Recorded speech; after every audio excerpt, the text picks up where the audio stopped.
Hi everyone. Today I'm going to go over how to kill with the defibrillators in Battlefield 3.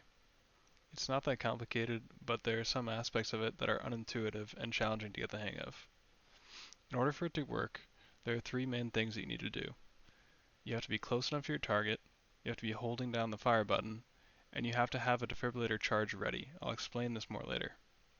You also obviously have to be aiming at your target.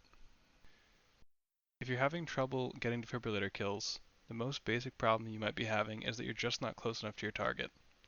On screen, you can see that as I get closer to the enemy player, there is a point where he flinches, but he does not die. This is the only real unintuitive aspect of the distance issue. Flinching without death means you're close, but not close enough. Note that when the enemy flinches, on their screen they'll see a red outline flash around the border of their screen. In each of these clips, you can see the furthest away you can be in order for the defibs to work.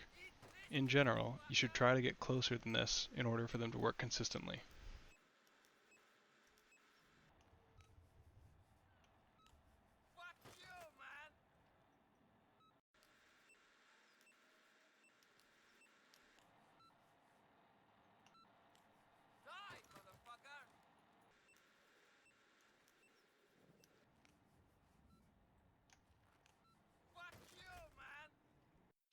The second problem you might have is simply that you're not holding down the fire button as you try. If you simply click your mouse, the enemy will flinch but will not die, no matter how close you are. While I consider use of macros for burst timings or recoil to be cheating, and you should too, I decided to use one just for the purpose of testing. It's not super consistent, but a cutoff or minimum for how long you need to hold down the fire button is just over 250 milliseconds or a quarter second. The most unintuitive or confusing thing about killing with defibrillators is that they need to refresh every couple of seconds or so. If you listen closely to the sound they make when you hold down the fire button, you might be able to hear the looping sound effect.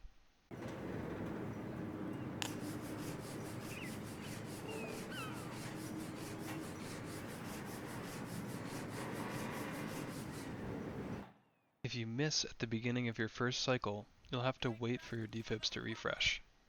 Then, if you're close enough and holding the fire button at the beginning of your next cycle, it'll work. As you can see in the video, after I missed the first time, there is quite a delay before the defibrillators actually work on the second cycle. So, if you miss the first time, it might even make sense to run or jump away for a second, and then jump back and try again. Now, I thought it might be helpful to show examples of getting defibrillator kills with enemies in different stances. Most of the time it's easier, at least for me, to crouch next to your enemy right before you click. Pay attention to where I'm aiming, as this does matter, especially when the enemy is prone. That's about it. Please leave a comment below if you still can't get this to work, and thanks for watching.